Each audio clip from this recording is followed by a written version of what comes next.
pockets of resistance all around the planet. We've been fighting a long time. If you're listening to this, you are not alone. You are the resistance.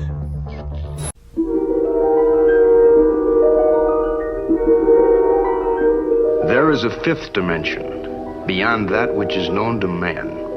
It is a dimension as vast as space and as timeless as infinity. It is the middle ground between light and shadow, between science and superstition, and it lies between the pit of man's fears and the summit of his knowledge. This is the dimension of imagination. It is an area which we call the Twilight Zone.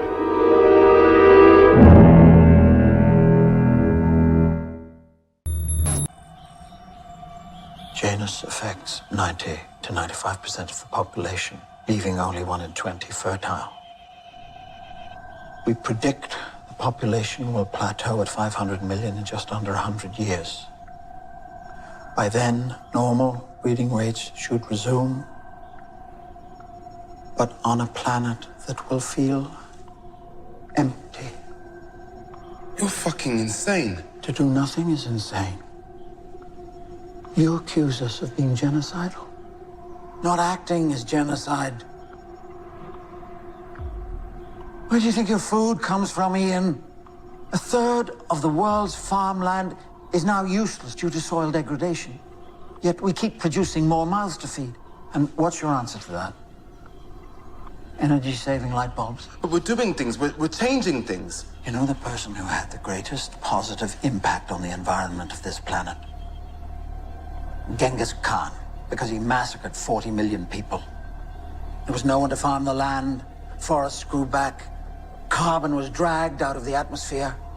And had this monster not existed, there'd be another billion of us today, jostling for space on this dying planet. Yet Janus massacres no one. It's without violence. This is why he did this to me. This is why he killed my dad. It is. And there are 1,000 other crimes on my conscience. But you know what I see, Wilson? A planet turned into a desert. 1,000 million souls starving, dying. And we can stop this with Janus. Why are you telling us this? It's not just to save yourself. You could have said anything to save yourself. What we have is an approximation. We're not Carvel, we don't have his genius. We'll know within 3 months whether our version of Janus works. Then we're poised to repeat it across the globe, if it works. But there is one way of making sure. Get us the manuscript. You're asking us to help you. Not me, humanity. All over the world, people are helping, good people. If we had the manuscript... Right, you need to stop talking. Not to do this is to condemn billions to starvation and misery. We need to find out if Milner's with them. If she's not, then we need to get that vaccine to her. Why? And ensure... I mean, what he's saying, isn't that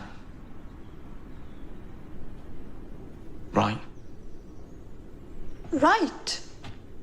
Sterilizing the human race. 1 in 20 will remain You fertile. shut up! We should at least think about it. No, Wilson, we should not fucking think about it. We need to stop him now.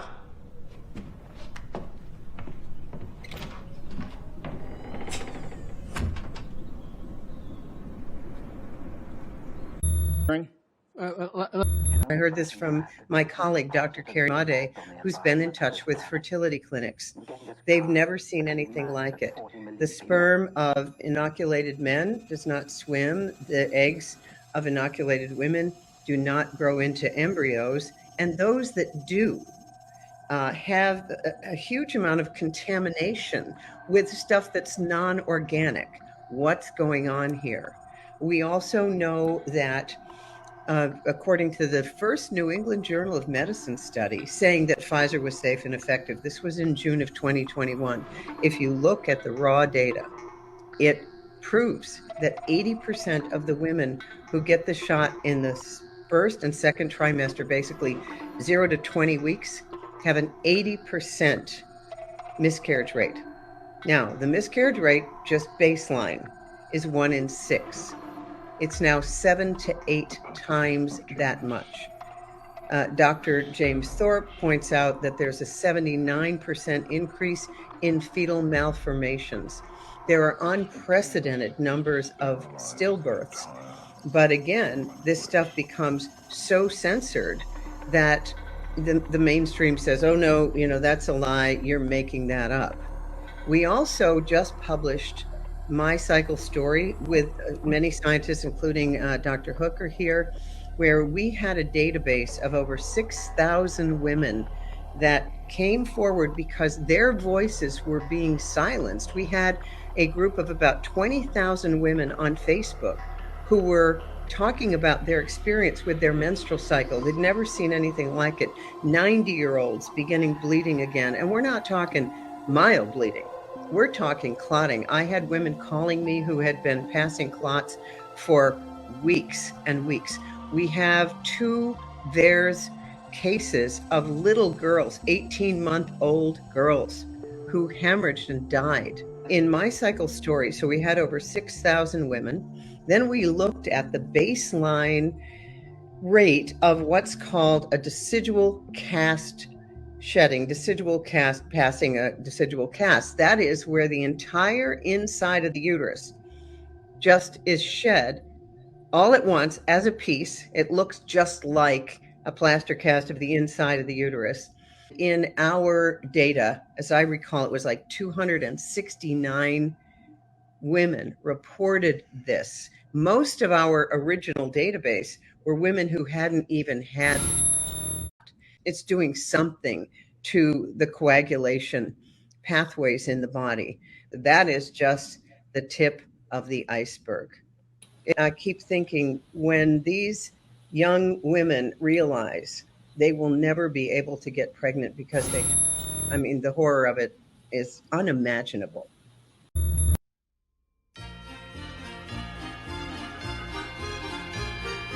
The highly contagious influenza strain has especially affected people through the Juban district. And as a precaution, the district has decided to close all the local schools. We'll return after this commercial break. None of these oblivious fools will ever suspect that this flu outbreak was caused by dark power. How's it going, Pharmacon? Master Esmeralda, I'm happy to report that Dark Henge is growing quickly. We are on track. Meanwhile, we must continue spreading these dark power-infused medications and injections among the humans. Then opening the Dark Gate into this world will be simple.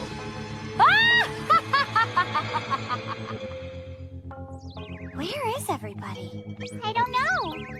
Excuse me! We're here to pick up prescriptions for Tsukino. Hello? You hear me? Isn't anyone here?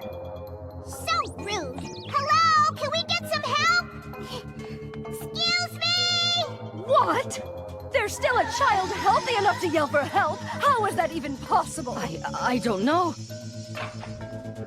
So you are here. Hurry it up. I need my order for Tsukino. Gimme, right now. Little monster. All right. But first, it's time for your vaccination shot so you don't catch the flu too, little darling. What? A shot? It's nothing to worry about. It'll only take a second, and the injections are even free. No. Such a stubborn girl. You should accept help from others. Pharmacon. Aru, hold her down for her shot.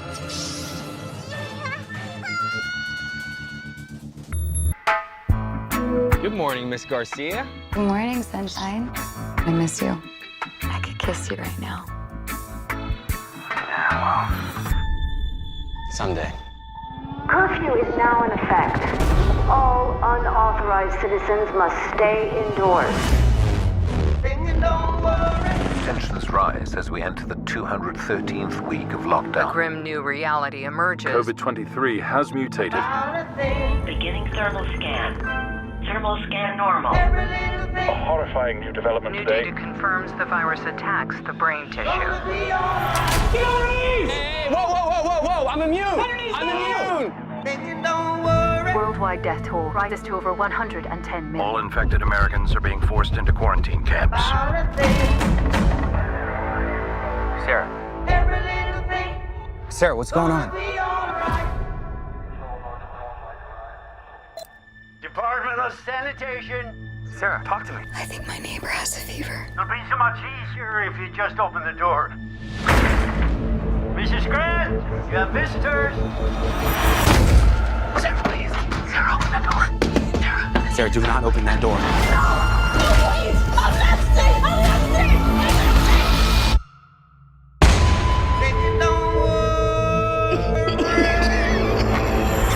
Beginning thermal scan.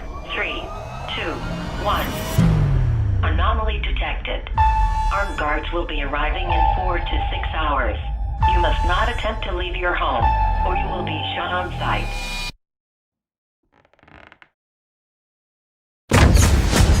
This is my message to you. I know you're in there. They're coming. I have to let you go. No. Sarah! Sarah! Say goodbye to me.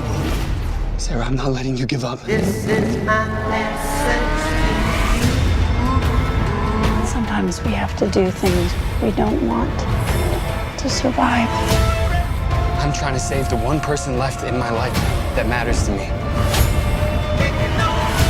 I can't help you. What you're talking about is illegal.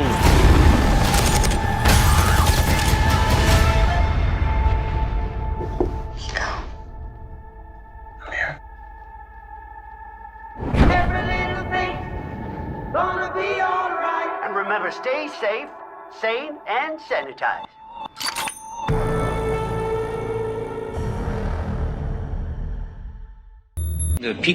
Folks, I'm sure you have all noticed that in the last several years there's been a spate of movies about some unknown germ or virus that springs up out of nowhere and just decimates the human race. There's a couple playing in theaters now, and there's one that was just shown on television not too long ago. Of course, we had the Andromeda strain and all kinds of things. Now, for those of you who have been listening to me for quite a long time, I described to you a project called MK Naomi, and I told you about this years ago, wrote about it in my book. That would be used for a Malthusian population decimation scheme. When I was attached to the Office of Naval Intelligence, I learned about Project MK Naomi, and I learned that they were trying to develop a biological agent, a biological warfare agent, which would attack the autoimmune system of the human animal and thereby render production of a vaccine impossible. You see, it doesn't do any good to build up the immune system if what is killing you thrives by eating the immune system. That was the purpose of it. And I documented the legislation in my book where they testified in front of Congress that that's exactly what they wanted to do, and that Congress allotted them millions of dollars to accomplish it. Well, they did. Whatever it is, and however it's caused, and however it works, that's AIDS. In MK Naomi, they were also working on quite a few other biological warfare projects. And we believe that they tested the results of one of them in 1976 in an African country called Zaire. Never before in the history of the world had anybody ever heard of or seen or experienced any disease caused by anything called an Ebola virus. Never. Well, it just sprung up out of nowhere, and wow, what do you know, just by happenstance, there was one of these medical teams on the site. And they went in there and found everybody dead. I mean, everybody. Nobody survived. They quarantined and burned everything and said they brought specimens back to the United States. And then later we saw on television where they brought some monkeys from somewhere, and they found this Ebola virus in the monkeys. Does that sound a little bit similar to the AIDS virus coming from green monkeys? These people are fixated.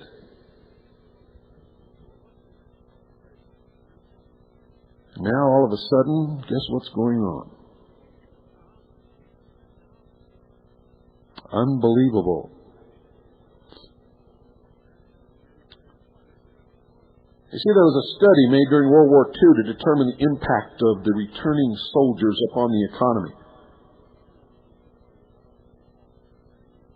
The results, who knows whether they were legitimate or not, the results mobilized a certain segment of the ruling class, the elite, we call them.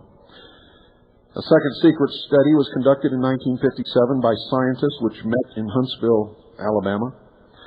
It confirmed the results of the first. What they said to those who ruled the world was that civilization as we know it would collapse shortly after the year 2000 unless the population was seriously curtailed. Was this a legitimate study? I don't know. But I know what they said. The study expressed a concern, folks, that since atomic weapons existed, they would ultimately be used. With the pressure of an expanding population, it made atomic war look inevitable. So using these things as excuses, Congress adopted this armament plan and created the USS Disarmament Agency.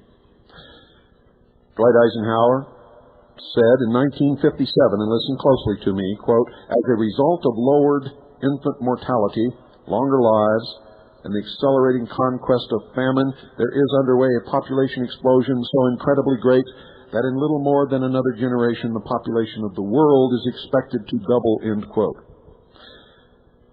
They then conducted a third study, and this one was done by the Club of Rome. It ended in 1968. The purpose of the study was to determine the limits to growth. The result was the same. The Club of Rome was commissioned to develop a computer model of the world so as to predict the outcome of corrections made to social and economic structures by the elect. The Club of Rome, folks, was also asked to develop a computer model of a new world order.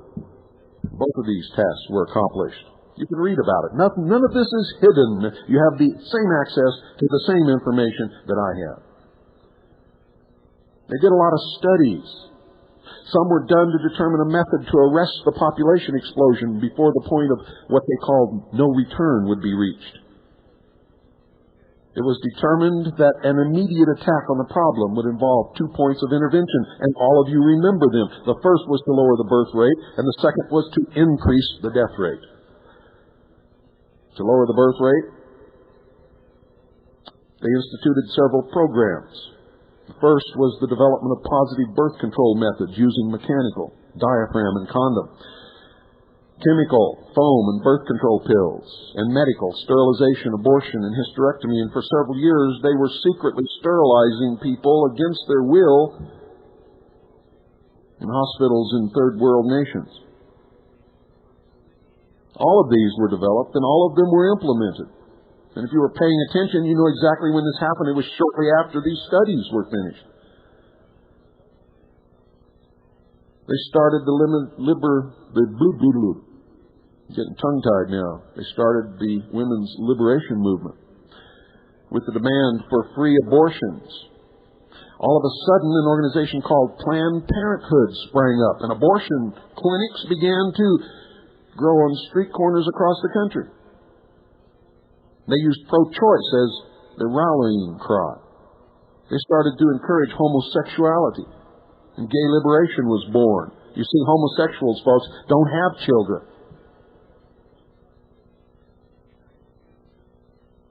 And some of you older folks will remember that zero population growth became a very hot subject at cocktail parties.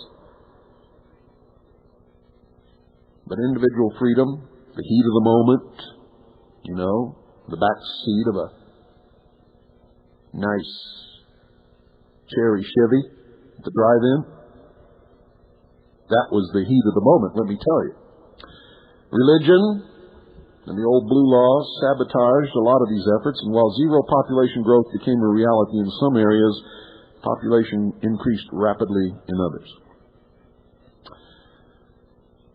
Now, they determined that the only alternative left to them was to increase the death rate. Now, how do you increase a death rate? It's a difficult thing to do. No one wants to pick people out of a crowd and line them up for execution. Neither did anyone relish the possible consequences of an enraged public upon discovering that they were being systematically murdered.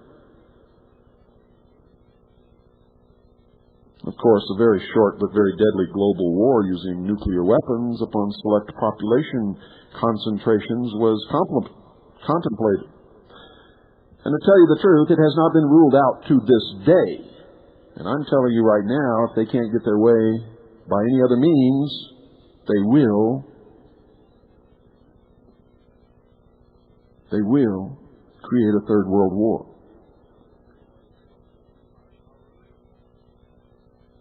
The fact that such a population control, ladies and gentlemen, was even contemplated, or can even still be contemplated today, confirmed the worst fears of those who had participated in the first study in 1957.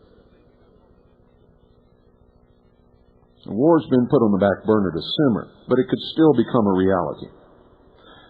And they would probably blame it upon a bunch of terrorists who set off some atomic weapon in a suitcase in some place like New York City. But in the meantime, something else had to be done that would absolve the decision makers of guilt and place the blame on those who did not lead clean lives. Something, ladies and gentlemen, that could be blamed upon Mother Nature. What was it that flashes on the screen at the end of this latest movie about Gaia, however you want to pronounce it? We're chopping down the rainforests, and these strange diseases nobody ever heard of are now coming out of the forest to get even with us for violating Mother Earth. Something like that. They're preparing you. You see, what was needed, and what they believe is still needed, ask Prince Charles if you don't believe me, is something like the bubonic plague or some other horrible but natural disease. Now, when I was in the Office of Naval Intelligence, I saw documents that stated that Dr. Aurelio Pacheco of the Club of Rome had made several recommendations that were classified top secret. He advocated that a plague be introduced that would have the same effect as the famous Black Death of history. His recommendation was to develop a microbe which would attack the autoimmune system and thus render the development of a vaccine impossible. And this was just one recommendation. This was done under Project Naomi at Fort Detrick, Maryland, as a part of the United States Army biological warfare projects. It was funded by the Congress. In fact, I believe they funded $10 million for this project. It's all in my book, including the documentation.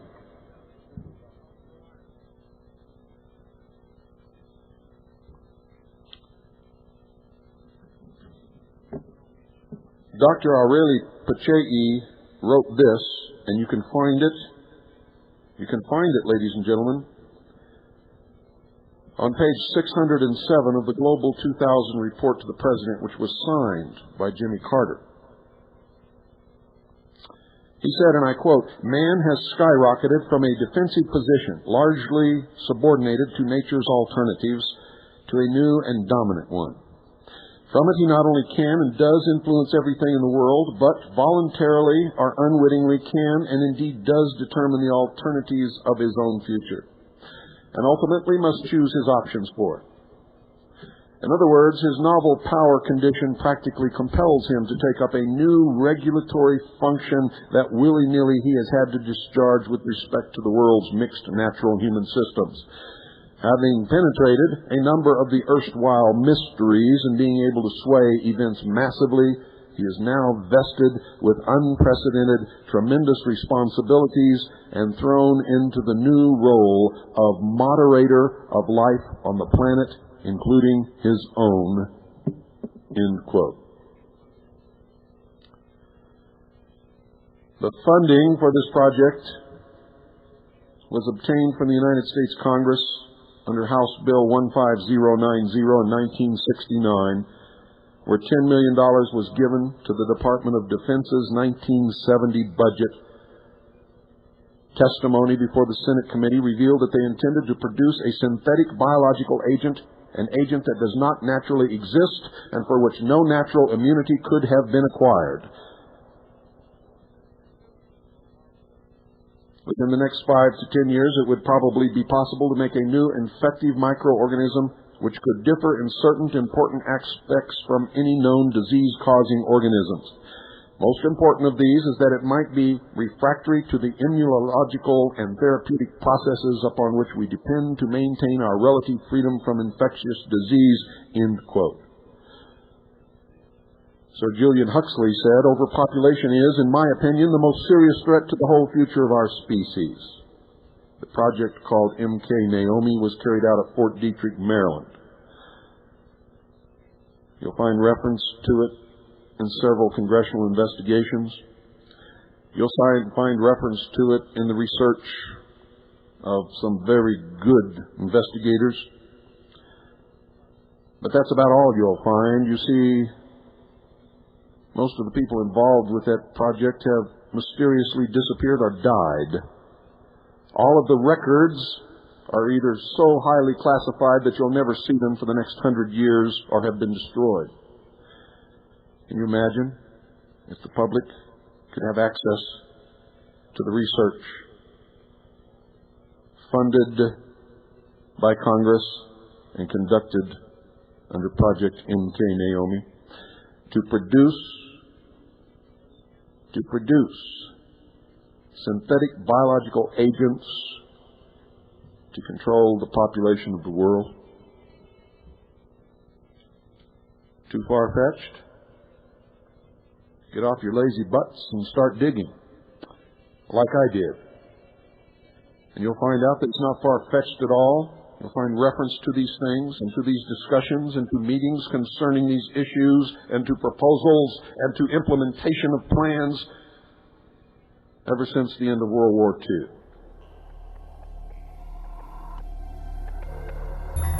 So we see the red kite fly amongst the chemtrail skies, and today's an absolute blitz. You are in a war. We are in a war. It's been absolutely blitzed. Every single possible chemtrail available. Every plane is on the job. All these clouds here are completely artificial. As you can see, the lines going through the skies, left, right and centre. Absolutely, it's as obvious as can be. If you can't see this now, you're an absolute imbecile. Look at that, the red kite flies. We are winning this war.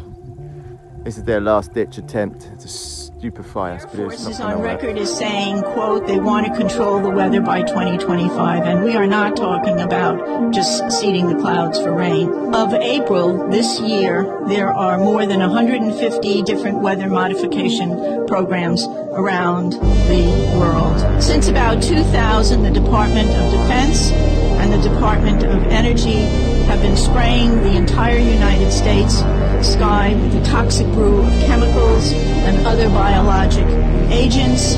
Military and some commercial jets have been fitted with huge barrels of at least 49 different kinds of documented chemical poisons. Among other documented ingredients in this toxic man-made clouds are pathogenic molds, fungi, weaponized viruses, and made in some places like the secret site at Fort Detrick, Maryland, which is supposed to be a cancer site, but there are a number of scholars and professors tracking this that have big questions about this.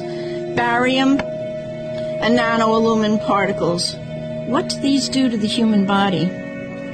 Barium is an alkaline earth mineral. It was discovered in 1774. At low doses, it can act as a muscle stimulant. At high doses, it detrimentally affects the heart and the nervous system. Barium is toxic to all mammals, and that means not just humans. Aluminum, which is the most abundant metal in the Earth's crust, is known to diminish kidney function and destroy brain cells and cognitive function. Just think about it. Just between the aluminum and the mercury that we're breathing all the time, we've got already a serious issue about brain function and cognitive function.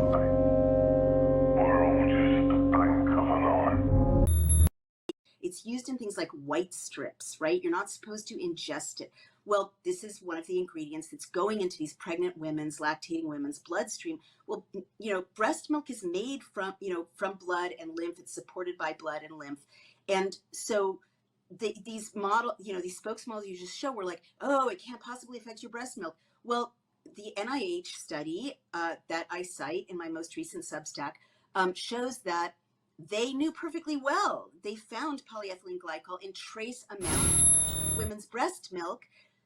They decided it was negligible. How much of a petroleum product is negligible when you're a tiny newborn with no immunities and this is your only food? And the study acknowledged that mothers, babies are having agitation and sleeplessness and gastrointestinal issues. They acknowledge that, and they're like, more study is needed. Now I want to fast forward to the real shocker, but which now should not be even, so surprising, because we understand some possible mechanisms. Eitaneh Hecht, an Israeli journalist who reports on what our volunteers are doing, she put together news stories from around the world, and she found that there is a baby die-off in countries and of mothers. And here's what I mean. In Ontario, Canada, one province, they usually baseline 5 or 6 neonatal deaths in a quarter. In 2021, after almost the whole province was vaccinated, because you can't do anything in Canada if you're not, 86 babies died. So dramatic a spike that there was a parliamentary announcement about it, but it didn't stop Canada pregnant women. In Scotland, where I used to live, a highly vaccinated country, there has been a doubling of neonatal deaths. Twice the normal number of babies are dying. And in Rambam Hospital in Haifa, they show that there's a 34% increase in spontaneous abortions, miscarriages, and neonatal deaths in mothers compared with others. So you've got to now listen to what I just said, Del, and expand it over 190 vaccinated countries. Right. There's a war against babies, and a war against the right of mothers to know what's going into their body. None of this was disclosed to them, so this is all illegal according to the Nuremberg laws and every code of ethics. And there's a war against a woman's ability to sustain a baby with her own body, which is one of the most miraculous things the human body can do. Your father created a world-changing, not world-ending, a world-changing, world-improving omnivirus. And we have taken that virus and embedded it in the vaccine of the Stearns flu. I knew it. I knew it. He created a panic, and now everybody's begging for the vaccine. No. Demanding it with all the entitlement of a first world country. Yes. And now we have exactly what we want. Hundreds of millions of Americans lining up, offering us their arms, and letting us give them our creation. I'm pretty sure when every vaccinated person starts dying, they'll trace it back to undetectable virus or not. You've all been very busy. You're all very sharp. Are you sure none of you would like to come and work for me? No? Then understand this. What we are doing is far bigger than death. Wait, this virus is not deadly. It looks pretty damn deadly. Tell me this. What have you done today to earn your place in this crowded world? Exactly. Everything I do is a cure for our current situation.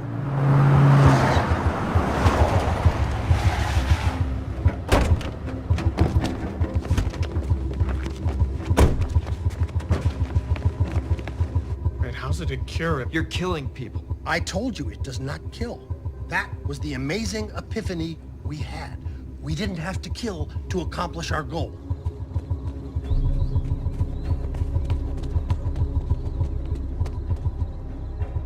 Which is what?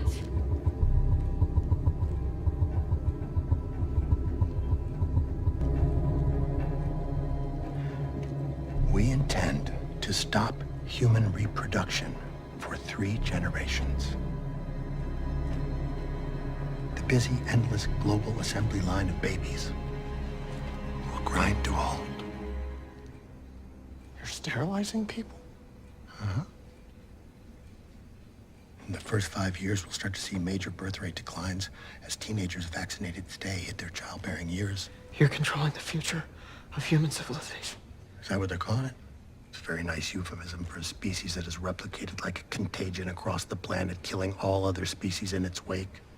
Except things that are cute, like puppies or koalas. Pandas. Never in history has there been a creature begging for extinction more than the fucking panda.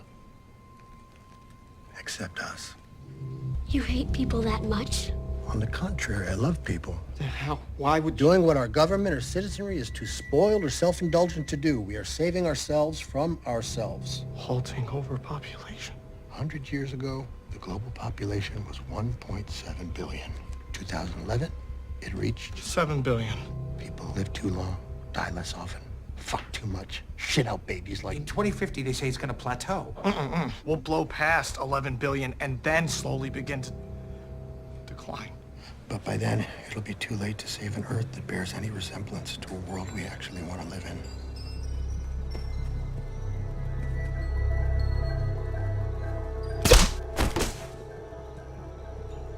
This planet. I love this planet.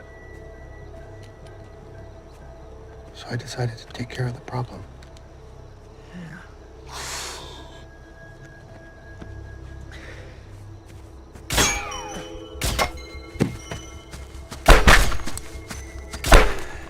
By injecting your virus into the veins of every human on it?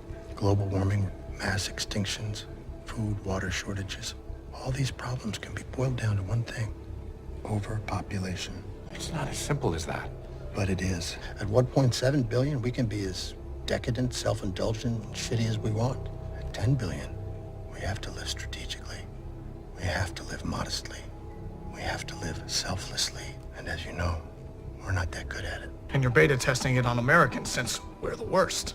If we don't do something now, right now, in a decade, our world will experience extraordinary privations. The war of all against all. Water. We'll go to war over water, and the people who will die first are the ones without power and money. And by then, we'll be fighting over a world that really isn't worth fighting for.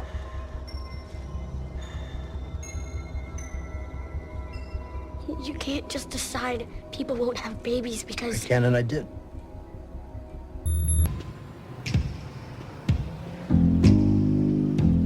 They use their tongues to deceive.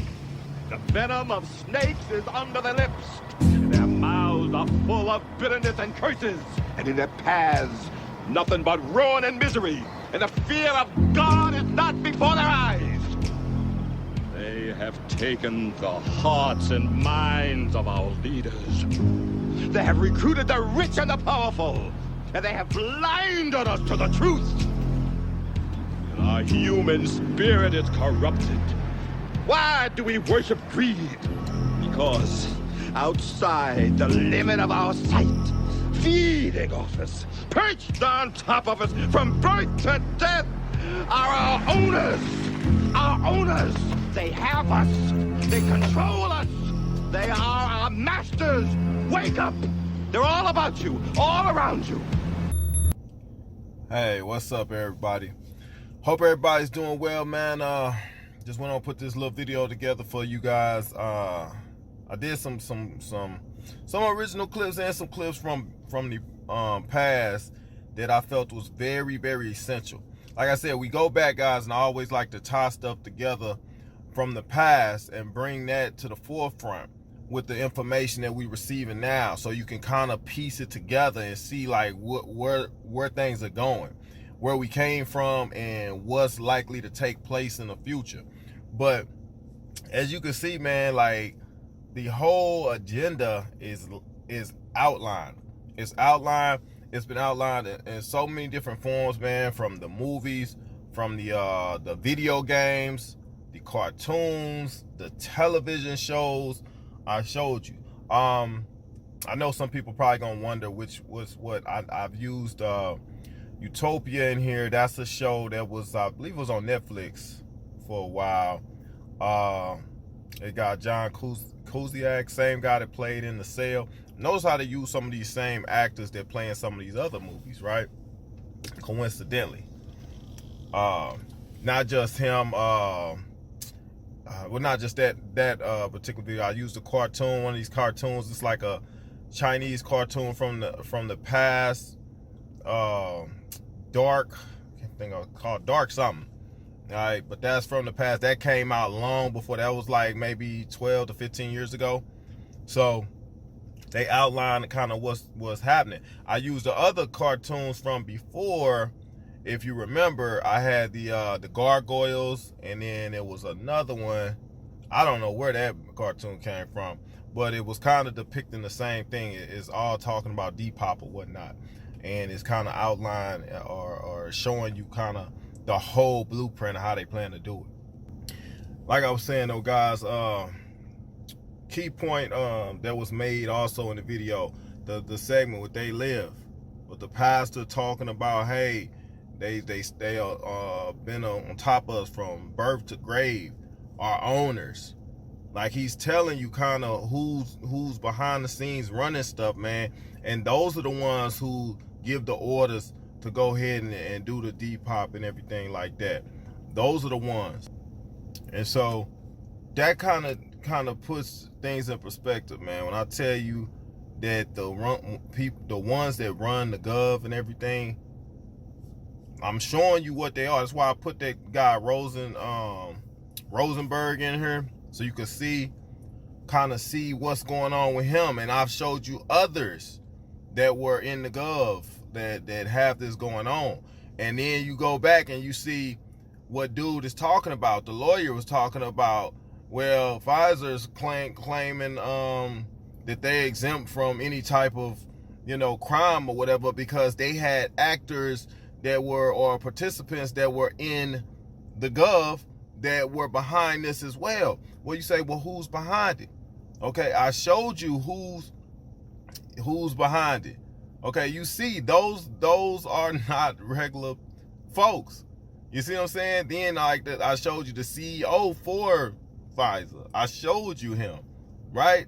Do I need to put that segment in here again? Like, I'm putting this together, man, and this is really for the sheeple, man, the people that have not woken up or waking up yet. This is for them to kind of put some things together. Like, I know some folks been wanting me to do a little more R-rated type of material, but we've done a lot of that over the course of the last 2 years, guys. What we haven't done has been reaching the masses, the people that really need to get it. Okay, there are the ones that are really like on the fence. Okay, I'm showing you, and also you saw the piece with a dude from Dancing with the Stars. If you didn't know who he was, he's like a judge or something from the Dancing with the Stars, and he was out there trying to put some information out. But like he said, hey, Instagram doesn't want that information out. Facebook been blocking the information from people can't report what's going on with them. You know what I'm saying? So I don't mention it. I'm not gonna say the words of what it is and what ain't. You kind of got to piece it together, man. If you know, you know. Okay, if you don't know what we're discussing, then you need to do your homework. You need to do your homework. But it's a lot of people, like we always talk about, smart dumb people or dumb smart people. It's a lot of them out there. You might be one. All right, don't take offense if you feel like this video is about you. I hope you don't think this is necessarily directed at you. But yeah, it's some smart dumb people out there that they made some stupid decisions and bad mistakes, and they biting the bullet behind it, man. They biting the bullet, and it's slowly rolling out. Yesterday, the House of Representatives voted on a financial rescue plan that had been negotiated by congressional leaders of both parties in my administration. Unfortunately, the measure was defeated by a narrow margin. I'm disappointed by the outcome, but I assure our citizens and citizens around the world that this is not the end of the legislative process. Producing legislation is complicated and it can be contentious. It matters little what path a bill takes to become law. What matters is that we get a law. We're at a critical moment for our economy, and we need legislation that decisively addresses the troubled assets now clogging the financial system, helps lenders resume the flow of credit to consumers and businesses, and allows the American economy to get moving again. I recognize this is a difficult vote for members of Congress. Many of them don't like the fact that our economy has reached this point, and I understand that. But the reality is that we're in an urgent situation, and the consequences will grow worse each day if we do not act. The dramatic drop in the stock market that we saw yesterday will have a direct impact on the retirement accounts, pension funds, and personal savings of millions of our citizens. And if our nation continues on this course, the economic damage will be painful and lasting. I know many Americans are especially worried about the cost of the legislation. The bill the House considered yesterday commits up to $700 billion taxpayer dollars to purchase troubled assets from banks and other financial institutions. That, no question, is a large amount of money. We're also dealing with a large problem. But to put that in perspective, the drop in the stock market yesterday represented more than $1 trillion in losses. Something. While everybody's being very, very distracted with the situation in Ukraine, Pfizer has released its data on the vaccines. I am reading that documentation, and so far I have found some very, very disturbing side effects that our government's never mentioned, that no medical health professional has ever mentioned. And I don't know whether it was because they knew and they withheld this information, or it's because they just didn't have this information. Either way, I was trying to take photos of the passages from this data that Pfizer has released and post it on Instagram. And I can't do that. Instagram is not allowing it. Can you believe it? I am posting from Pfizer their data on adverse side effects, serious ones. These are the serious ones. And it is absolutely shocking, especially for expectant mothers. Absolutely shocking. I wanted to put this out there from Pfizer, and Instagram will not allow me to post it. It's absolutely disgraceful. And I think what we all need to do is we all need to boycott Instagram. If they're going to protect these companies that have put so many people's lives in danger from withholding this kind of information, then Instagram needs to be boycotted. We need to come off this platform because they're not allowing us to disseminate factual data supplied by Pfizer on adverse reactions and side effects caused by in all their trials. This stuff is serious. This has probably affected so many millions of people's lives, and yet a lot of people are just believing that it's a random thing that they're feeling, whatever it is, these conditions that they're now experiencing after. It is not.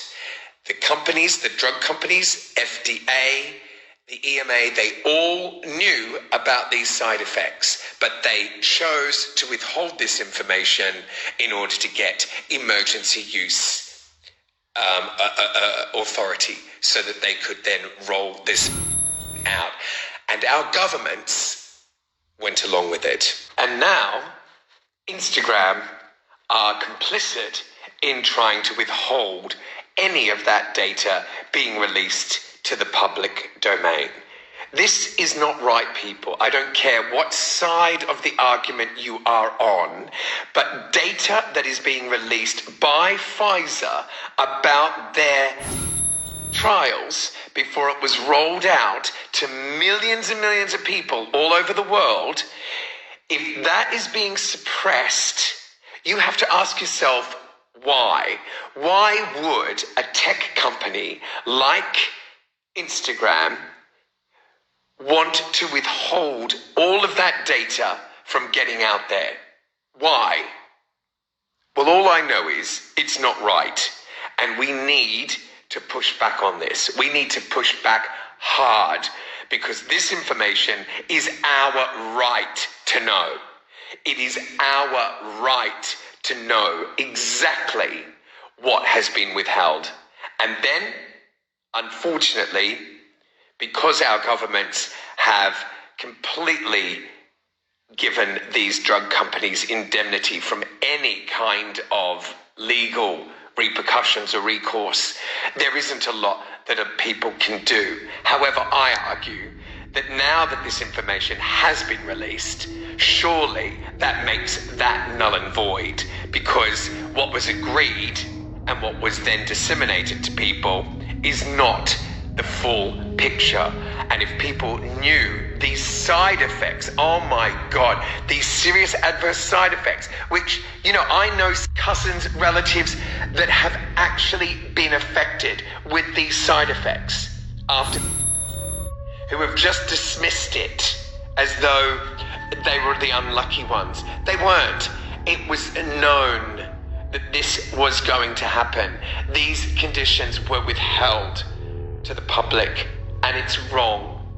We have to get this information out there, but Instagram is not allowing it. So please, can somebody, I'm going to do it, and I'm going to try and get as much of this information out there as possible. So please help me. Thank you. Yeah. Oof. Make it that graphic right there. No, but I mean, but look, this is what's in people's body. This is what's being removed from people's damaged hearts, and you can see why. I mean, my God, for again, for the radio viewers, so I don't even know how to describe it. You got to just see the image. But go back to the microscope image, if you would, please. Yeah, help describe this for the radio viewers, but we're going to start zooming in on this, and we're going to get a lot more contrast and information. I have to refocus as we move. But what I want you to notice about this, and again, this is coming out of people who were formerly alive. People are walking around with these things growing inside their arteries and blood vessels, okay? These are massive. These are not the size of just one protein. These are like billions of proteins, and these are strands. In fact, I want to show you something. Let me zoom out. I want to show you something that's just going to blow your mind. If I grab this with the forceps here, you can see that on screen, and I start to pull, I want to show you how much I can pull and how strong these are before this breaks. Oh, wow. You see how they are fibrous and they are strong.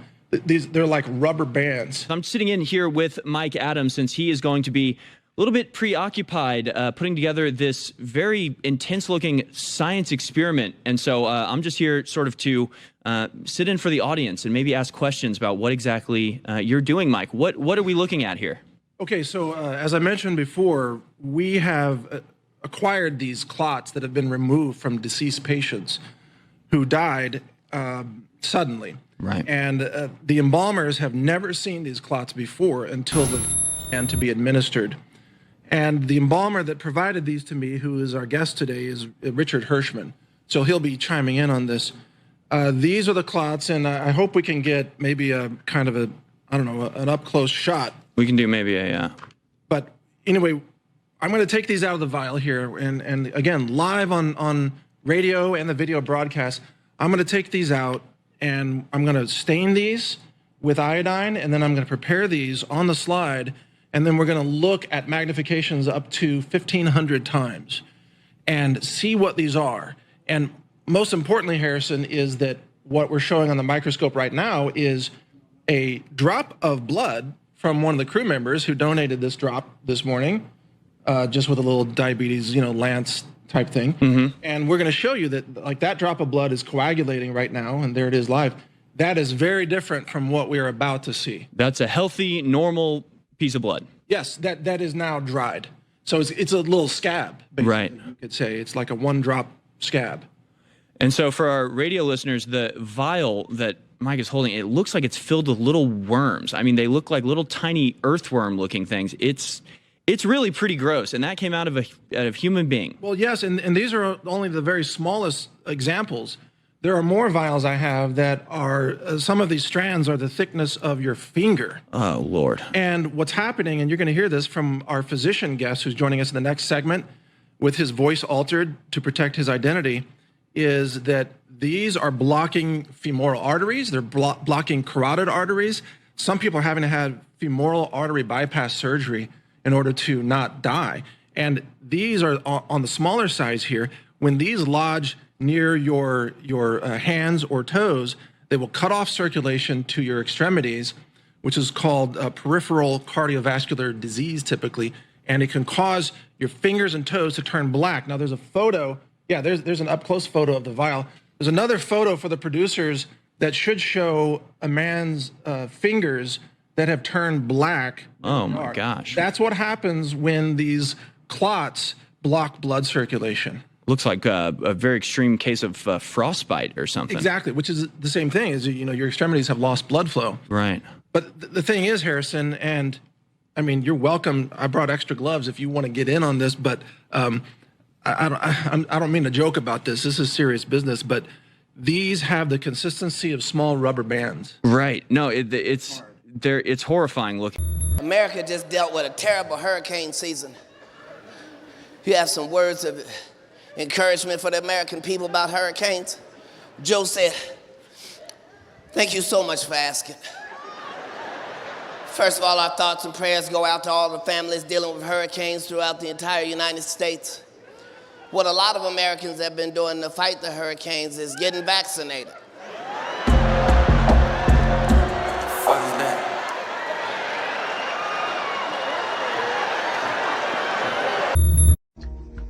They have placed a magnetic beacon, so not only will people be biologically changed, but they will be tagged. And this is owned and operated by Rockefeller. This is part of the Barcode for Life initiative to tag and identify all life forms. No longer will any life form be pure. So that's basically what they're doing, is tweaking us enough that we can be patented. This situation is the first deployment of a construct, a new life form. They have learned how to fuse biological life and robotics. And the purpose of that is for extermination, because they don't want anything of the old world. They want a new world. And they want, by 2025, all the old humans eradicated, and any human from now on basically has to be engineered in a laboratory and enhanced and augmented and part of the matrix. They are retooling and rewiring our bodies. Each one of us right now has 20 to 30,000 nanoparticles. They wanted to put chips in people's brains, but they didn't want to have to do surgery. So after many, many years, they came up with a gel. This gel is called Hydrogel or Quantum Dot, Bill Gates' Quantum Dot. So what will happen with it is you get it injected into you, and then it assembles, it self-assembles. And then it swarms through your body, and it crosses your blood-brain barrier, and it takes over your brain. It harvests your fluids in your body, your moisture, as it grows, and it grows until we are no longer human. We are consumed. We are a node in the quantum computer, and the biological self dies because there is nothing left. The only way to avoid it is to say no to the test,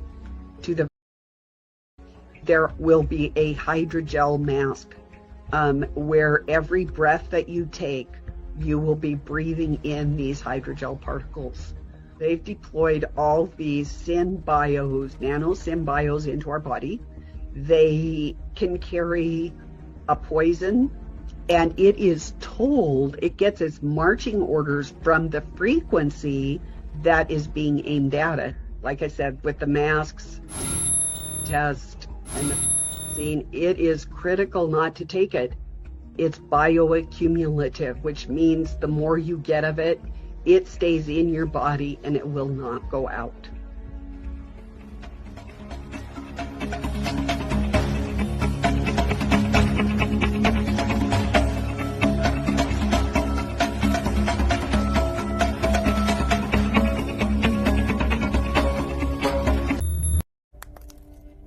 It was 10 years ago, just after the government instituted the whole isolation policy. We began hearing reports of a mass epidemic, some unknown disease sweeping the country. The details were vague at first, nothing on the cause or transmission of the disease, only that it was highly contagious, and in most cases, fatal. Before the general public even had time to react, the government declared a state of emergency and ordered a mandatory vaccination program. For our protection, they said. As it turns out, that was the beginning of our nightmare. The disease was a complete government fabrication, and the supposed vaccine they were injecting into everyone? In reality, it was a cyber virus, developed by Diowa. The virus has a mutating effect on the cells of the body. It alters their molecular structure and converts them into biometal, essentially turning us into machines from the inside out. There's no way to stop it. And to make things worse, the cyber virus was still early in its experimental phase. What do you mean? Daiwa didn't even know if it would work. It had never been tested on a large scale, so they turned Japan into their own private laboratory. When it does work, the virus gradually progresses through the body until it finally reaches the brain. At that point, we become perfect androids under Daiwa's control. The speed of the process differs from person to person. Those of us who have yet to be fully assimilated, as best we can, we hold on to those fragments of our humanity that still remain. Albert Benavides spent 25 years as a revenue cycle management expert. He ran the ultra-complex medical billing operations that exist at some of America's largest hospitals. At one point, he managed the 4th largest diagnostic laboratory in the country. He also ran his own billing company for a while. What I'm saying is that makes him an expert. He's one of America's foremost experts on how medical record keeping works, and that makes him also one of America's foremost experts on the Vaccine Adverse Events Reporting System database. VAERS, you'll remember, is the database of all of the illnesses and ailments and deaths that take place after somebody gets vaccine in this country. Well, Albert has been doing the hard work of closely tracking the VAERS database and how it changes over time. And over the past 2 months, he says that there has been a dramatic amount of information deleted, vanished, disappeared from the database.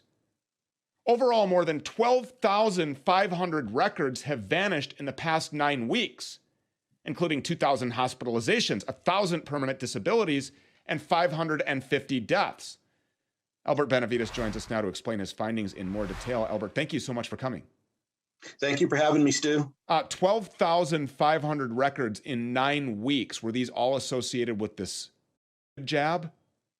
Every last one of them, Stu. They've also deleted some non-types, but 99% of all the deletions have all been. So why are they deleting them?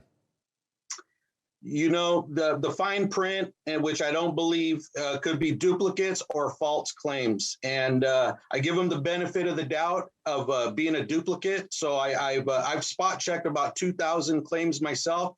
And, you know, to tell you in all truth and honesty, under oath and attestation, if I have to, I cannot find 10% of the matching duplicate. So I can't tell you why they're deleting them, because it doesn't make any sense. So is there a pattern? Are they deleting a certain type of patient, an age group? What have you noticed in that regard? You know, the only thing that I've noticed it's a higher frequency of percentage of for each category, like deaths, where 2% of all the VAERS reports are death, while 5% of all the reports that are being deleted are death. So it's a higher frequency in that regard, but it's in proportion. Like you were reading off 1,000 permanent disabilities. And then, as there's more percentage of hospitalizations and even more emergency room visits. And then, a lot of supposedly none of the above, not serious reports as well. Well, these are serious. Hospitalizations, permanent disabilities, death. I don't know how it gets any more serious than that side effect or intended consequence. So how are they getting away with doing this when it's right out in the public for everybody to see? And it's complete BS when they say that it's about duplicates or false reports, because if it was a false report, there would be a criminal charge or an investigation against these people because, correct me if I'm wrong, I think it's a federal felony to falsely report a vaccine injury to this database that is monitored by the CDC, by the way. Well, Stu, and thank you and God bless you. You're the only one shouting about it, saying anything about it. And because of your attention to this and bringing me on the first time, since then, Epoch Times picked up the story. Children's Health Defense picked up the story. Mercola picked up the story. But then, mainstream media. So the general public doesn't know what's going on. So hopefully, has anybody contacted the CDC about this? Have you? Has anybody contacted the operators of this database and said, hey, what the hell is going on here? I have to assume, I haven't, but I have to assume people, operations much bigger than me, maybe Children's Health Defense or, Bobby Kennedy's doing something, but they know. I mean, thank God the big folks know, Del Bigtree and, Children's Health Defense, they know about this. So hopefully Aaron Siri's on it. Okay. So they continue to hide things right out in the wide open. Obviously their arrogance is just abundantly wide. It's insane to me. I don't even know what to do with this, Albert, because you can scream this from the rooftops and they just go, yeah, so what? And then they just lie about their old lies. We really are living in the empire of lies right now. So, okay, does it really even make a difference, actually? Because we know that they lie about everything. So they've deleted 12,500 records. They're going to delete 12,500 more over the next 9 weeks, or probably even more than that. So we know that this is living proof that Harvard's study of less than 1% of vaccine injuries that are reported to this system is likely true. And now that number may be even less of the number of report, because now they're deleting the 1% or less thereof than the actual people hurt. So what are we approaching? 30,000 deaths now, right?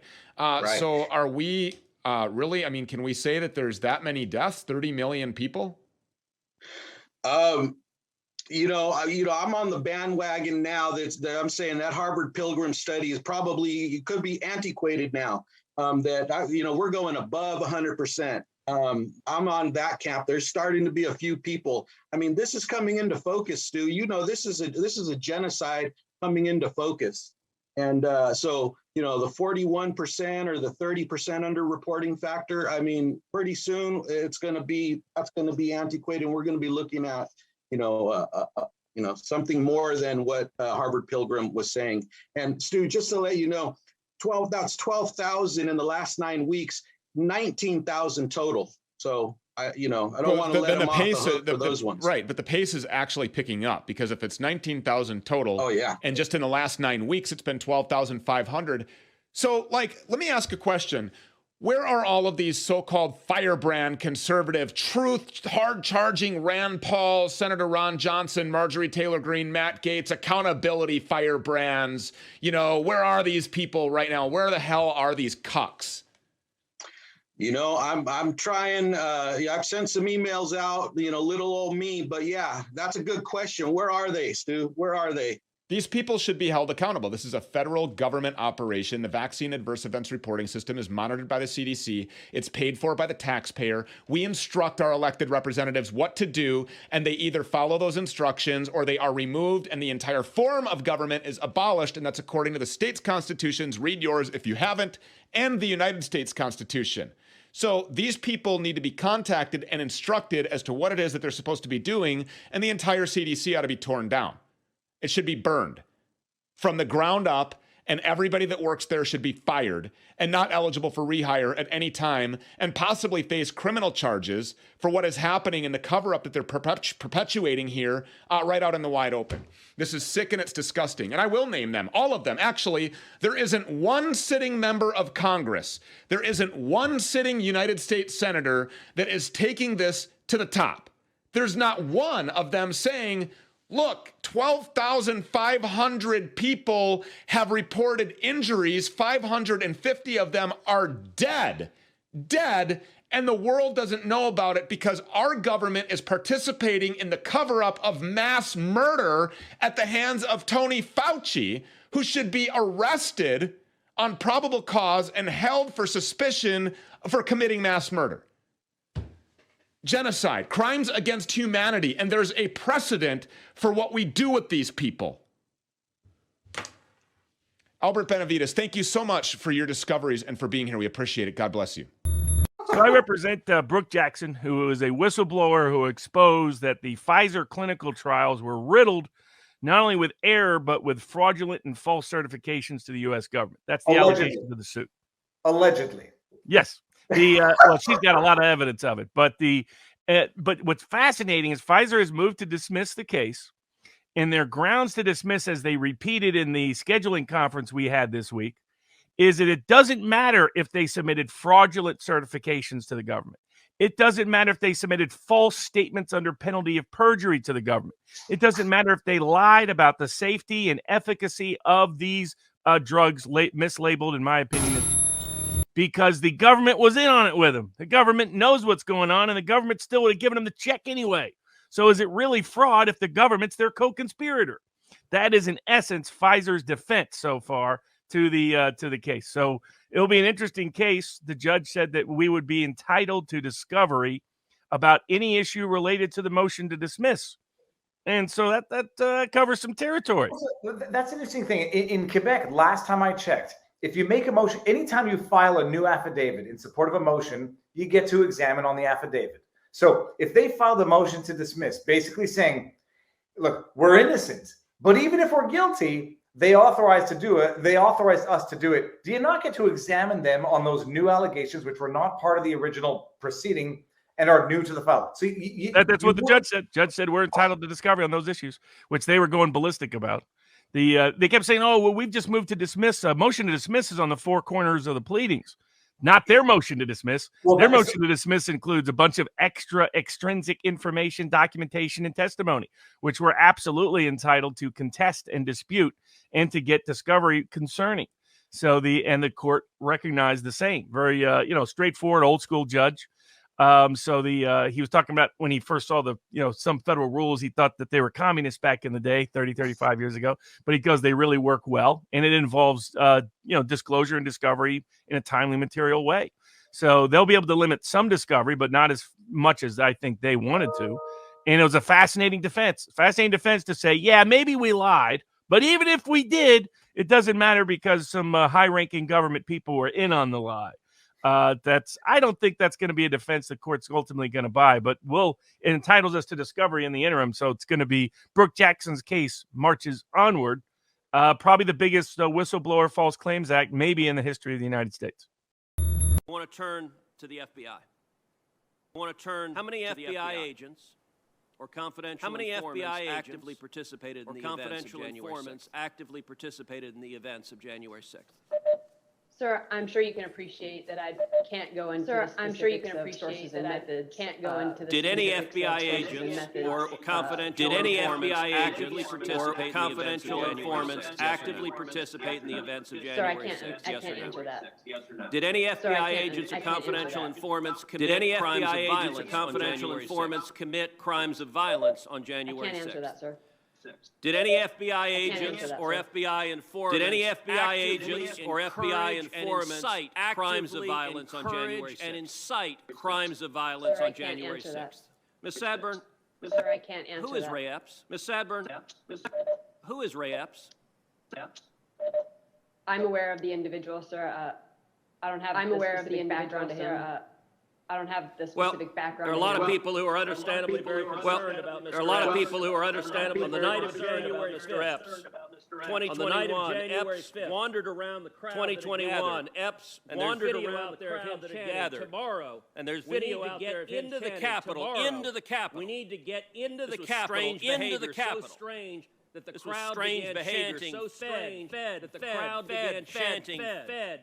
Ms. Sandburn was Ray Epps a fed? Ms. Sandburn, was Ray Epps a fed? Sir, I cannot answer that question. The next day. Sir, I cannot answer that question. On January 6th. The next day. Mr. Epps is on seen January whispering 6th. To a person, and Mr. Epps is seen whispering to a person, after he's whispering to a person, seconds later, that same person begins to forcibly tear down the barricades. That same person begins to forcibly tear down the barricades. Them to tear down the barricades. Urge them to tear down the barricades. Sir, similar to the other answers, I cannot answer that. I cannot answer similar that. Similar to the other answers, I cannot answer that. I cannot answer that. I cannot answer that. I cannot answer that. I cannot. Admittedly, as it pertains to the elite, and the apparent operations they construct, and their ostensible ability to evade prosecution, I'm impressed. How have they become so powerful? I cannot answer that. Or perhaps a better question, how did they become so evil? Is power, by its very nature, a requisite to malevolence? I'm not sure. I am sure, however, that when it comes to human trafficking, it's not, as it pertains to America, for example, about Democrat versus Republican, but good versus evil. Too often those of us closest to this subject matter conflate its findings with an interpretation of partisanship. This is a problem, because it jeopardizes our ability to transcend the political and unify under a single banner with the intent to help those who most desperately need it. The following video will be an attempt to prove this point. I'll start with a question. In America, what is the punishment for producing child pornography? Is it 2 years in jail? 5 years? 10 years? The minimum sentence for first-time offenders producing child pornography is 15 years in prison, according to the DOJ. But apparently, if you're a prominent politician, laws protecting children are optional.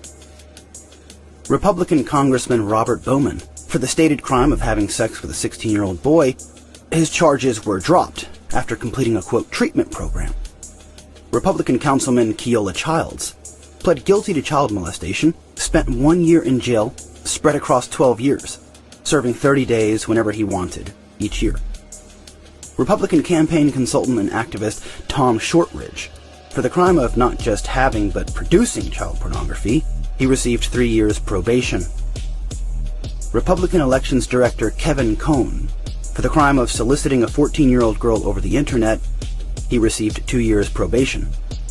Republican City Councilman Fred C. Smeltzer Jr., for the crime of raping a 15-year-old girl, he was released after 6 months in prison. Republican Judge Mark Pazuhanik pled no contest to sexually molesting his 10-year-old daughter. He was given 10 years probation. Republican Speaker of the House Dennis Hastert pled guilty to child molestation. Prior to his conviction, Hastert said child molesters should, quote, be put in jail for the rest of their lives. And the judge presiding over Hastert said, quote, nothing is more stunning than having serial child molester and Speaker of the House in the same sentence. Hastert was released from jail after 13 months. Republican Representative Jem Noblack. His daughter claimed he molested her between the ages of 9 and 21. He gave his resignation, and there was no further consequence. Democratic Congressman Fred Richmond, for the crime of soliciting sex from a 16-year-old boy, he was never charged, and after he said he was sorry, he actually won re-election. Democratic Governor Neil Goldschmidt admitted to raping a 13-year-old girl, and the charges were dropped. Democratic Mayor Gary Becker, for the crime of child molestation, possession, and distribution of child pornography, he was released from jail after 3 years. Democratic Mayor Ed Murray, accused by 5 people, including his foster son, of ongoing child sexual abuse, he was allowed to resign without further consequence. And of course, Democratic Congressman Anthony Weiner, Democratic donor and activist and Hollywood producer Harvey Weinstein, billionaire Democratic donor Jeffrey Epstein, Democratic aide and friend to Hillary Clinton Laura Silsby are among the pantheon of Democratic pedophiles or accused child sex traffickers, given lenient or no sentencing at all in relation to their stated crimes. It's important to remember that these were the only public officials who were actually caught, right? One wonders how many more government people are currently molesting children in secret right now. Fresh allegations that TV icon Sir Jimmy Savile abused young girls during his career. In a statement, the BBC said it conducted extensive searches of its files to establish whether there is any record of misconduct. The BBC is the same organization that, according to their own investigation, knowingly allowed Jimmy Savile, one of Britain's most prolific pedophiles, to sexually abuse children. Even while rumors of his penchant for kids spread, he was knighted in 1990, and just months ago, an independent inquiry reaffirmed that several British officials, quote, actively shielded and covered up child sex abuse for decades. Here are some of the names and occupations of those with evidence of participation in or sympathies to pedophilia among the British establishment. Sir Peter Morrison, former private secretary to Margaret Thatcher. The Daily Telegraph reported allegations that Morrison raped a 14-year-old boy at Elms Guest House in London. Former child social worker Peter Wrighton, who was allowed to continue working after claims he was molesting the children. He established what the Metropolitan Police describe as, quote, a pedophile network. Former Prime Minister Sir Edward Heath, the Conservative politician, was accused of raping and, quote, indecently assaulting 5 boys. Sir Cyril Smith, former MP, abused several children for, quote, perverted amusement. Sir Clement Freud, former MP, was accused by 3 women of sexually abusing them when they were children. British writer Tom O'Carroll, founder of the Pedophile Information Exchange, or PI, a British-funded pedophilia advocacy group seeking to abolish the age of consent. Sir Rhodes Boyson, former MP, was yet another member of the Pedophile Information Exchange and was knighted in 1987. Sir Leon Britton, former MP, objected to a request to ban the Pedophile Information Exchange. Leon Britton was knighted in 1989.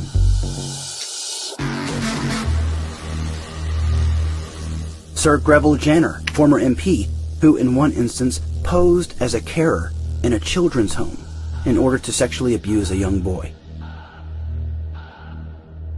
Sir Keith Joseph, former MP, according to the Sunday Mirror, Sir Keith Joseph and Sir Rhodes Boyson indulged in sex parties with underage, quote, rent boys. Sir Peter Heyman, former MP, outspoken member of PI, and of course, he was knighted in 1971. Unfortunately, with the exception of Tom O'Carroll, justice will never be served, because the allegations against these high members of British Parliament have only recently been made public, and all of the accused are now dead. The UK's most notorious address is Dolphin Square, home to MPs, senior military, royalty, spies, law enforcement, and other powerful figures. In a dossier presented to Scotland Yard, one victim, named Nick, said he'd be taken there in a chauffeur-driven car and abused by a group of men during parties, saying at one point he witnessed a boy being strangled to death by a Conservative member of Parliament. A similar dossier was given to Margaret Thatcher in 1999. She never mentioned it. I encourage you to share this video with skeptics of this topic. They can vet the information and discover that it's all true. I want these people to know what's going on. The culmination of my research into elite human trafficking has convinced me without question that pedophiles, in large part, manage, own, and run the world. And to think otherwise is misguided. For example, not all sex offenders are pedophiles, right? But it's still true that the majority have committed sexual crimes against children. With that in mind, consider this question. How many sex offenders do you think live in your zip code? The number might surprise you. Now, scale that number up to your city, then your state, then your country, and the number jumps to over 800,000, and this is only in America, and only the offenders who were caught. Forensic psychologist Dr. Michael Cito, an author of Pedophilia and Sexually Offending Against Children, put the prevalence of pedophilia in the general population around 1%. Even if we were to cut that figure in half, 0.5% of the human population is roughly 40 million people. So according to Dr. Cito's research, it's not a conspiracy that among our leaders are pedophiles, but a statistical certainty. Similar to the nepotism and Freemasonry, pedophiles in positions of power would almost certainly have an interest in protecting themselves by recruiting those with similar penchants. Psychologist Dr. Knapp wrote, "The serial killer has the same personality characteristics as the sex offender against children. If psychopathy is a trait of pedophiles, then it follows that among any group of them would exist an approval of and desire for child sex trafficking." But without the means to carry out such an operation, most pedophiles have to facilitate their malevolence online, the content of which is becoming progressively depraved, substantiating the notion that pedophiles do share correlative defects with psychopaths. So when analyzing the world's elite class, the statistical average for the presence of pedophiles in society doesn't suddenly go away. In fact, when factoring in the elite's accrued wealth and resources, which include royalty, intelligence officials, Masonic leaders, banking dynasties, and religious authorities, if they intended to conduct or navigate within existing enterprises of child sex trafficking, they could surely do so. Pedophiles are everywhere, and they don't suddenly disappear when they become powerful.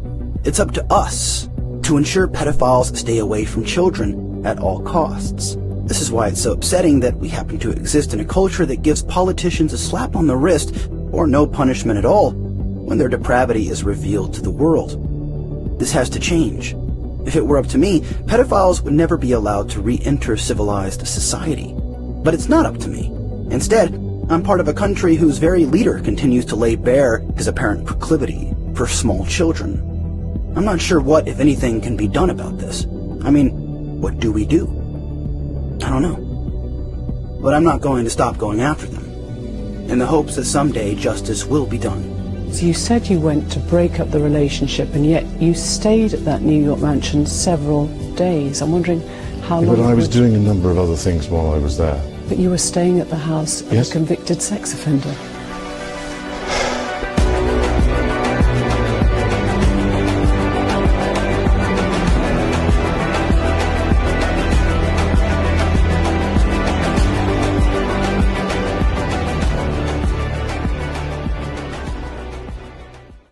Mr. Lee Rosenberg here. Pay attention to his beautiful smile. Look at that beautiful, gorgeous smile, okay? Now, here we have Mr. Rosenberg introducing President Barack Obama. As you can see, this is recorded off of the television, so there's no altering of the video. This was recorded live to someone's DVR box. And they noticed this, and then they rewound it, and we can get a better glimpse. So let's pay attention again to Mr. Rosenberg's teeth, people. Look at his teeth, his beautiful smile. Pay attention.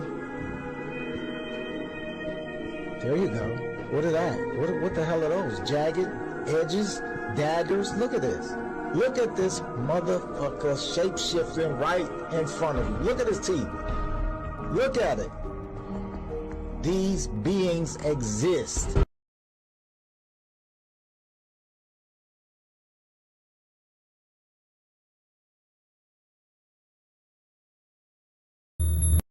Fourth President of the United States, President Barack Obama.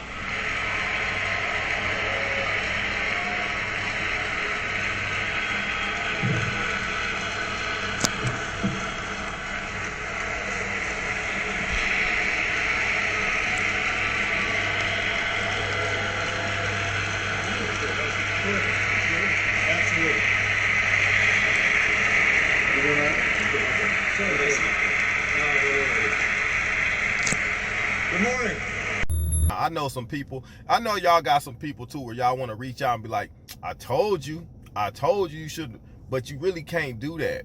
Like, they already in a bad enough spot where they don't really want to hear what we have to say or what we had to say. And so they're going to have to swallow their pride just to come talk to you. Some of these people are egotistical. You know, they always feel like they right. They feel like they know everything. So they're not going to come to you and be like, oh, you was right. Oh, I should have listened. You got to think about it. It's not just their pride is hurt. They are physically hurt, mentally hurt. People are having real issues. You know what I mean? Like, how do you come to somebody and say you was right and I'm dealing with all this, that, and other? So they gonna swallow that.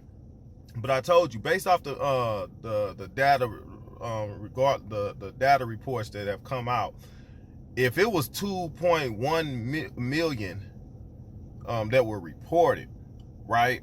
Remember, that's only 1% of the actual data. So you do the math on 2.1 million, okay, and that equates to 1% of the actual real data. And I really believe, guys, and I've been saying this, it really equates to about 0.5, because they actually have been going in and removing data, removing that information. So you don't even have the full report of a 1%. You see what I mean? So the numbers are really astronomical at this point. And if you just took the deaths alone and you went 20, let's say think about it. They've been at 20,000. They just stopped at 20,000. No, y'all, they didn't fall eclipse. They was at 20,000 like the first 3 months. Okay, we well into, even if you just go off of just just accumulation of data that you can put together on your own, just off the timelines that we've been dealing with, you would at least be at 80,000, at least, just off of what's probably been removed. Okay, if you just did based off this time, boom, the sequencing of time and the duration and amount of people, like based off of the pattern, this is where we would be at if they wasn't jacking messing with stuff or fabricate stuff, right? So you put that into perspective, you say, well, dang, if we had 80,000 and that would supposedly be 1%, and we talking about deaths, what is 1%? If 80,000 is 1%, then what is 100%? You see what I mean? So, guys, I can't say what I really want to say. I'm just gonna kind of, keep this, kind of floating under the radar and just go off of what we know, preconceived information and also things we've previously discussed. So, yeah, you look at that, man, it puts a lot of stuff into perspective right now, but a lot of people is gonna start waking up whether they want to or not right now. Okay, and I don't know if y'all know, but the guy Tedros that was that's supposed to be over the WHO, guys, he been implicated in terrorist crimes and things a long time ago. The fact that he's been placed as the CEO or the president of the WHO to begin with is insane. The global outbreak of monkeypox is clearly unusual and concerning. It's for that reason that I have decided to convene the emergency committee under the international health regulations next week to assess whether this outbreak represents a public health emergency of international concern.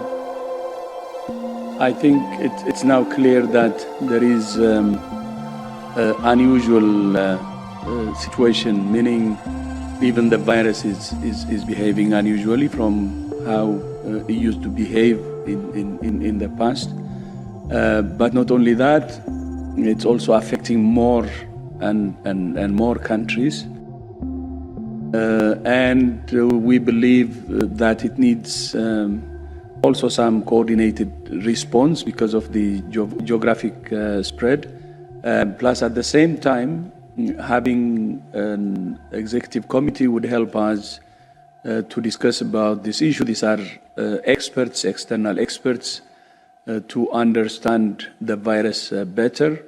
The declaration of fake may or may not be there, but we believe that the meeting of the executive committee, the external experts, could expand the understanding and the knowledge we have about this virus. That is insane in itself. So yeah, anyway, guys, I didn't want to make this video long. I put a lot of information in here, man. Also, you talk about the pedophiles and stuff, the stuff from them. We all know who's all involved with that. Y'all remember Oprah had, it was stuff going on about Oprah having stuff up under her house, like them tunnels and things. Yeah, it's real stuff, man. Somebody you admire, somebody you respect, or maybe even love.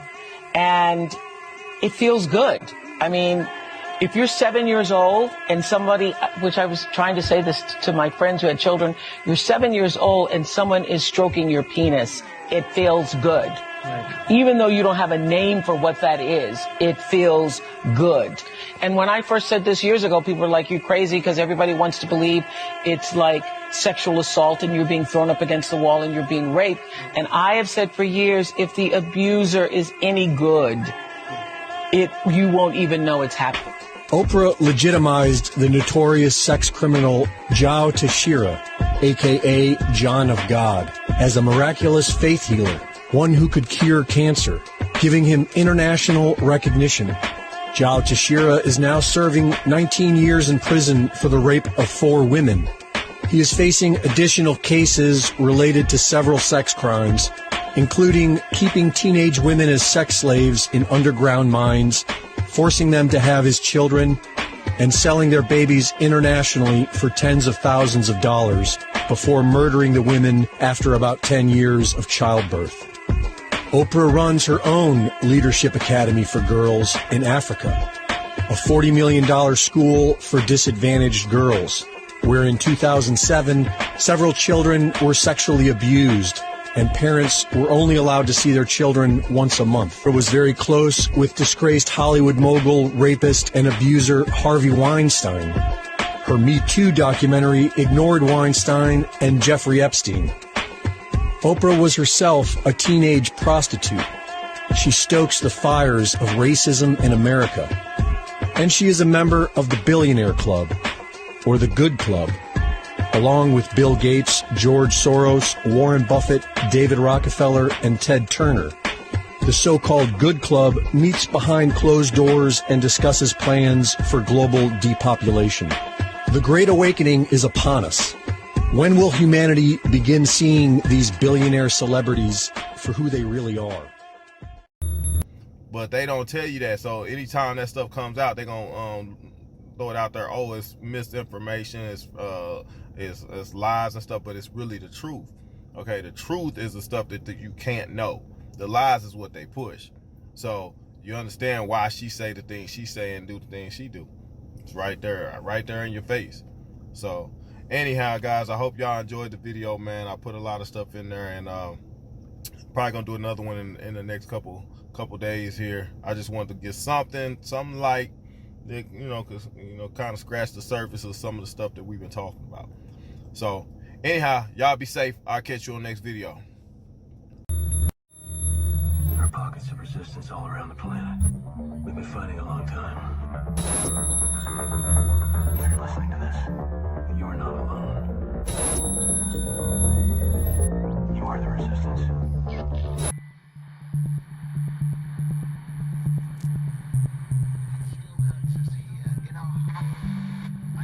Talk about it.